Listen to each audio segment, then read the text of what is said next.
Hermanos, hermanas, buenos días. Mi nombre es Germán Oliva. Vamos a continuar con nuestro estudio del Libro de Mormón. En la clase anterior vimos sobre el recogimiento de la casa de Israel. Muy bien. ¿Y quién hace este recogimiento? Los hijos del convenio. ¿De qué convenio? Del convenio que Dios hizo con Abraham. Lo que nos faltó ver en la clase anterior fue el capítulo número 26 de Tercer Nefi.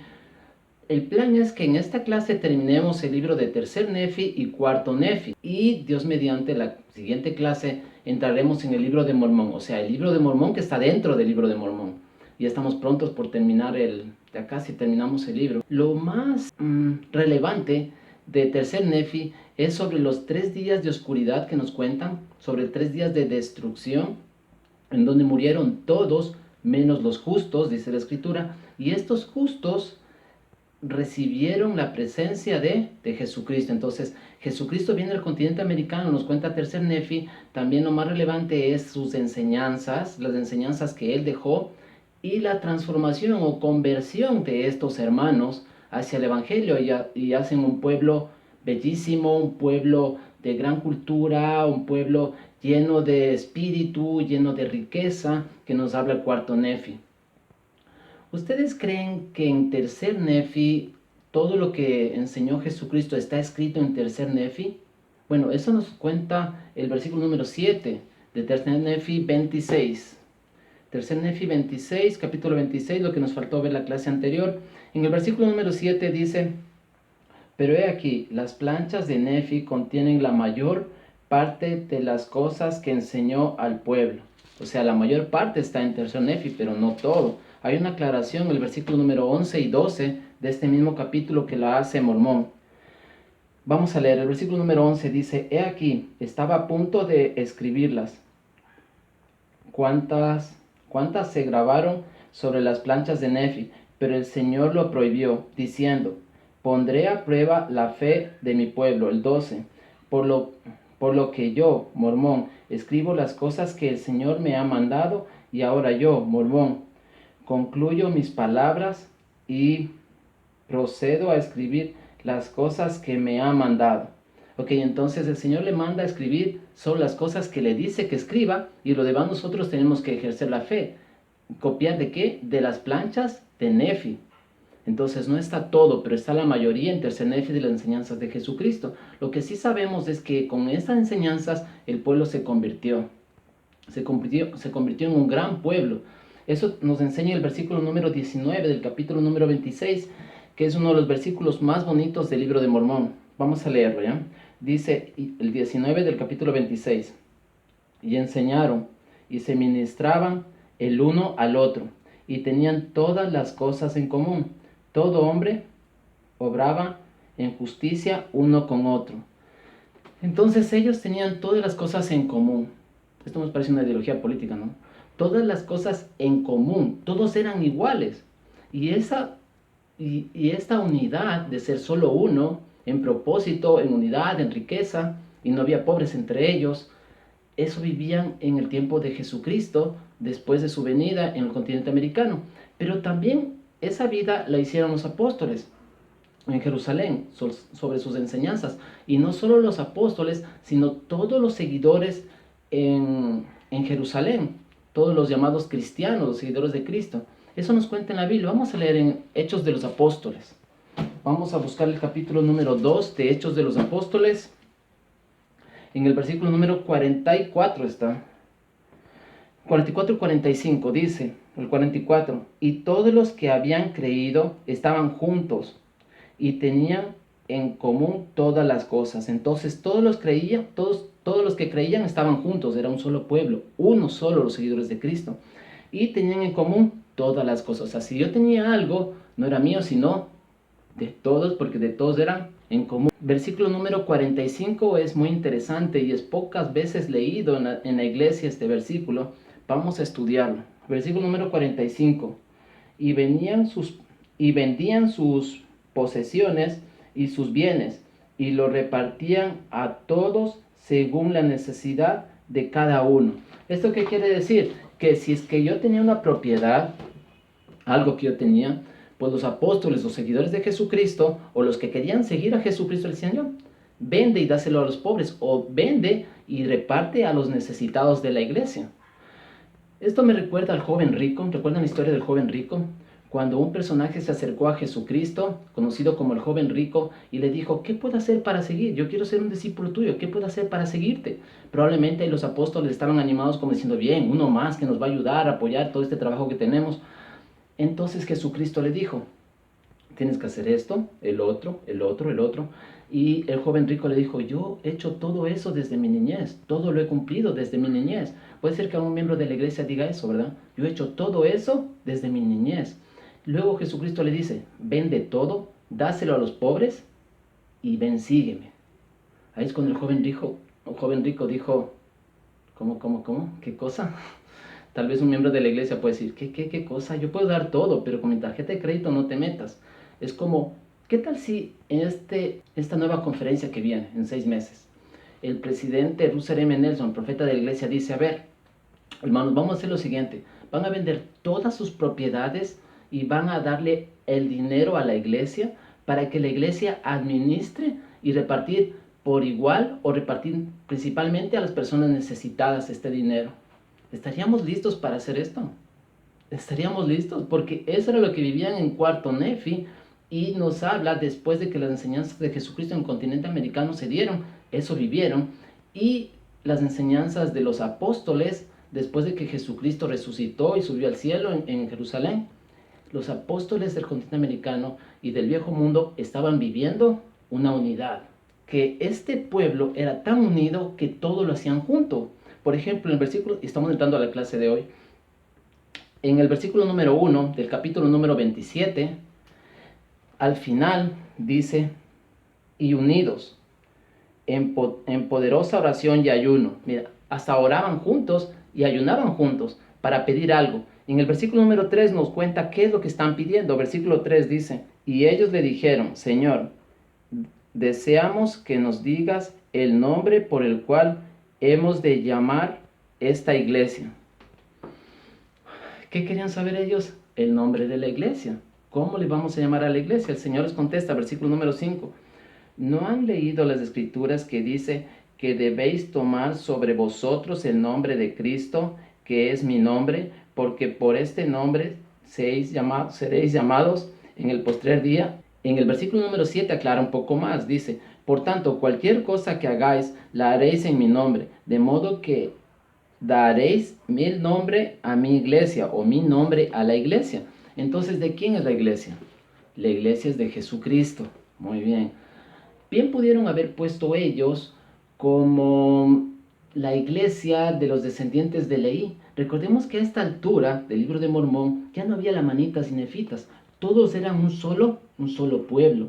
Entonces bien podían haber dicho, vamos a poner un nombre como los descendientes de Leí, que digo yo. Pero el Señor dice, todo lo hacemos en mi nombre. Todo lo hacemos en mi nombre. Y en el nombre de Él, bueno, en el nombre de Él hacemos todo.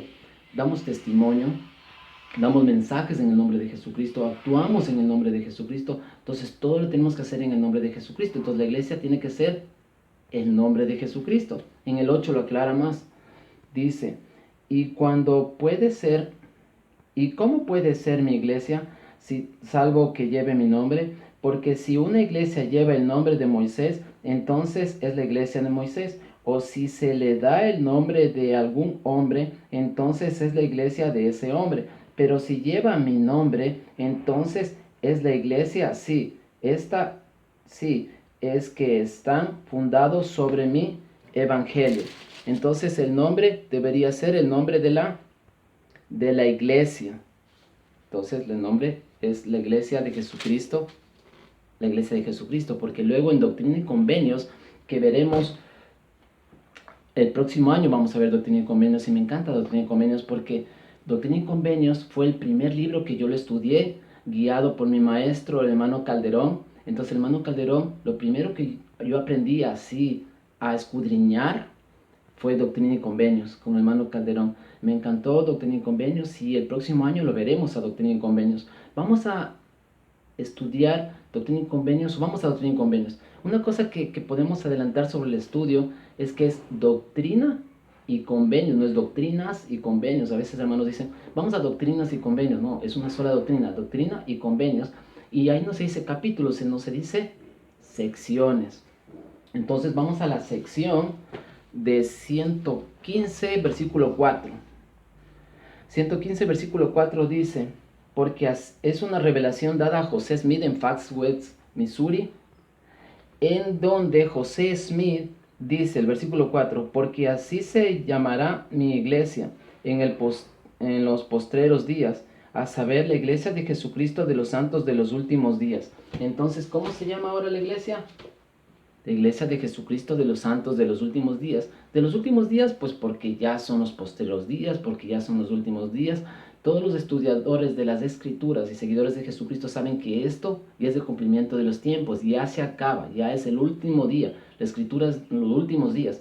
La Escritura dice que son 7 días y ya estamos en la noche del último día. No sabemos exactamente en qué momento se va a terminar el mundo, ni los ángeles lo saben, solo Dios lo sabe para hacerlo. Pero recibimos revelaciones. El Señor dice que cuando venga, cuando se nubla el cielo, es porque sabemos que va a llover. Asimismo, vienen señales y de esa forma sabemos que está próximo. Aunque en la última conferencia el presidente Russell M. Nelson dijo que el Señor estará peleando junto a nosotros y junto a la tercera y cuarta generación. O sea que hay un poquito más de tiempo, pero ya estamos cerquita para el fin. Entonces estos se llama la última dispensación, por eso se le dice los últimos días. Entonces la iglesia de Jesucristo de los últimos días. De los santos, no quiere decir que son personas perfectas, sino son los seguidores de Jesucristo. Es lo que se le decía en la Biblia. En la Biblia se les decía a los santos de Efesios, santos de Corintios, a los que seguían a Jesucristo, los que trataban de ser mejores personas en las enseñanzas de Jesucristo. Y no quiere decir que sean santos. Pero aquí hay algo más. Si es que, por ejemplo, te encuentran en la calle y te preguntan, ¿a dónde vas? Tú puedes decir, voy a mi iglesia. Entonces estás en la razón, ¿no? Porque la iglesia de Jesucristo de los santos. Solo que aquí hay una aclaración. Es como cuando tú vas a la casa de una persona y le dices, y él te dice, bienvenido a mi casa, pásale adelante, siéntete como en tu casa, mi casa es tu casa. Es más o menos así, ¿no? Es como la iglesia es de ¿quién? La iglesia de Jesucristo, de los santos. De los santos. Entonces, nuestra iglesia, pero la iglesia es de Jesucristo. Muy bien. Hay algo más sobre el ministerio de Jesucristo. Cuando Jesucristo vino acá al continente americano y también al viejo mundo, fue crucificado en Jerusalén. Fue crucificado y él cumplió su ministerio. Su ministerio. Él cumplió su ministerio, pues pagó el precio de todos nuestros pecados. Y nosotros aceptamos a Jesucristo como nuestro Salvador, nos salvaremos y llegaremos al Padre. Todo lo hacemos en el nombre de Jesucristo, aún pedimos en el nombre de Jesucristo y se nos dará. Todo lo que pedimos en el nombre de Jesucristo se nos dará. En el libro de Mormón, en el libro de Éter, que lo veremos después, en unos días más, ahí vamos a enfocar un poco más sobre pedir y pedirlo con fe. Por lo pronto, lo que yo les puedo decir es que tenemos que meditar en nuestra mente y en nuestro corazón para saber qué es lo que queremos. Una vez que sabemos qué es lo que queremos, pedimos, pero pedimos específicamente, Padre Celestial, quiero esto, esto, esto. Lo pedimos, ¿en el nombre de quién? En el nombre de Jesucristo se pide. Versículo número 28 dice, del capítulo número 27, y ahora voy al Padre, dice el Señor, y de cierto os digo, cualesquiera cosa que pidáis al Padre en mi nombre, os serán concedidas. Todo lo que pidas en el nombre de Jesucristo se los dará. Es lo que hizo Jesucristo a sus apóstoles en el continente americano. Les dijo uno por uno, ¿qué es lo que deseas? ¿Qué es lo que deseas? ¿Qué es lo que deseas cuando yo suba al Padre? Y ellos, todos ellos, piden una sola cosa menos tres. Tres piden otra cosa. Todos pidieron, en el versículo número 2 del capítulo 28 dice, versículo número 2, y contestaron todos, salvo tres, diciendo, deseamos que después que hayamos vivido hasta la edad del hombre, que nuestro ministerio al cual nos has llamado se termine a fin de que vengamos prestos a ti en tu reino. Es lo que le están pidiendo, es que quieren ir a su reino, quieren ir al reino de Dios. ¿Después de qué? Después de que se acabe su ministerio. Jesucristo tuvo su ministerio. Nosotros tenemos nuestro ministerio. Cada quien tiene su ministerio. Los apóstoles acá en el continente americano tenían su ministerio, que pedían, después de este ministerio, podamos ir a tu presencia. ¿Y en qué tiempo era eso? Y poquito antes de ese, dice, vivido hasta la edad del hombre. Yo estaba pensando con esto, y como dice ahí, vivido hasta la edad del hombre, pienso que la edad del hombre era el promedio de edad de vida. Pero me puse a meditar y pensar en esto, y también puede ser la edad perfecta del hombre. ¿Cuál es la edad perfecta del hombre?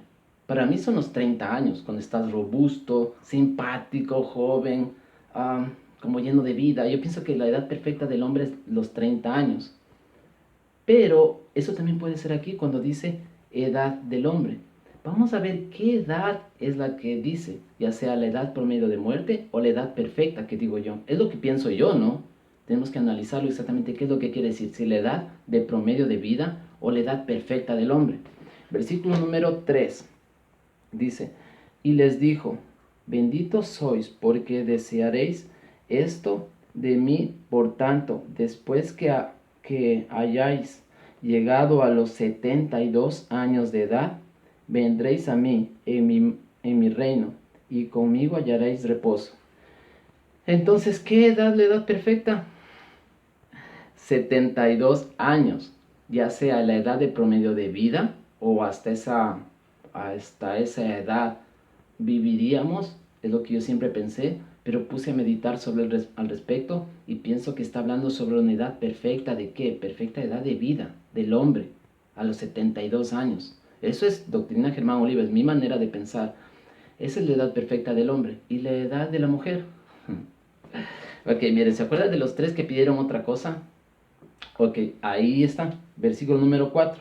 Dice, y cuando les hubo hablado, se volvió hacia los tres y les dijo, ¿qué queréis que haga por vosotros cuando hayas subido al Padre? Entonces, les dice a los tres, ¿qué es lo que quieren? A veces el Señor, una vez que nosotros pedimos, Él sabe antemano lo que vamos a pedir. El Señor quiere que pidamos lo que necesitemos, pero aún, a lo menos en este caso, Él contesta antes que nosotros pidamos, porque Él sabe lo que queremos. Y si no me ha pasado a mí, o sea, me pasa algo antes de que yo pedir a Dios, pero lo importante es que pidamos. Aquí en este caso, el Señor les contesta su oración sin haber pedido. Mira lo que dice, versículo número 6. Y Él les dijo, he aquí, conozco vuestros pensamientos y habéis deseado lo que de mí deseo Juan, mi amado, quien me acompañó en mi ministerio antes que yo fuese levantado por los judíos. Entonces, tenemos los tres, conocidos como los tres nefitas, y hay uno más. ¿Quién era? Juan el amado. ¿Quién era este Juan el amado? O Juan mi amado, que era uno de los apóstoles en Jerusalén. Y nos aclara más en el versículo número 7, dice, por tanto, más benditos sois vosotros porque nunca probaréis la muerte, sino que viviréis para ver todos los hechos del Padre, para que los hijos de los hombres, aun hasta que se cumplan todas las cosas según la voluntad del Padre, cuando yo venga en mi gloria con los poderes del cielo. Ok, aquí hay algo más. Primero, ellos no van a probar la muerte. Una aclaración más en el versículo número 8 dice, y nunca padecerán los dolores de la muerte, sino que cuando yo venga a mi gloria, seréis cambiados por la inmortalidad de la mortalidad a la inmortalidad, en un abrir y cerrar de ojos, y entonces seréis bendecidos en el reino de mi Padre. Al principio del 9 dice, y además no sentiréis dolor mientras vivas en la carne. Estamos hablando de tres personajes, conocidos como los tres nefitas, y un personaje más, Juan el amado. Son cuatro. Ellos están vivos y predicando el evangelio. No prueban la muerte, entonces están vivos, y tampoco el dolor de los mientras vivan en la carne. Ok, entonces ellos están predicando el evangelio. Mormón nos habla algo al respecto de ellos. En el versículo número 26 dice, en el versículo número 25 y 26, en el 25 dice que el Dios le dijo que no tiene que poner el nombre de ellos. En el versículo número 26 dice que a él le ministraron. Dice, mas he aquí, yo los he visto y ellos me han ministrado. Mormón vivió aproximadamente como unos 325 años después de Jesucristo. Entonces ellos tendrían en esta época, los tres nefitas, como unos 300 años, sobre los 300 años. Ellos siguen vivos. Mormón testifica de que a él les enseñaron. También dice que el versículo número 21, y 3 veces fueron arrojados al horno, el versículo número 22, y 2 veces fueron arrojados en el foso de los animales, o sea que no se les puede matar, no pueden morir, ellos van a seguir predicando el evangelio, les ministraron. Entonces, ¿para qué están ellos? Para ministrar. Díganme ustedes, ¿en dónde piensan que están estos 3 nefitas y Juan el Amado? Son 4 total. ¿Dónde piensan que están predicando? ¿Será que están en las tribus perdidas o estarán entre nosotros? Escríbanme y cuéntenme si es que ustedes han tenido, otra cosa más, si es que ustedes han tenido alguna experiencia sobre ellos, donde ustedes piensan o pensaron que se encontraron con uno de ellos, porque es posible. Su apariencia es de 72 años, recuerden. ¿Y qué es lo que hacen? Predicar el evangelio. Tal vez se encontraron por ahí. Escríbanme para saber alguna historia de ellos. Me imagino que tienen alguna. Ahora estamos terminando tercer Nefi, estamos empezando cuarto Nefi. Cuarto Nefi es el libro en donde es la cúspide del pueblo nefita, en donde la cúspide del pueblo en su prosperidad.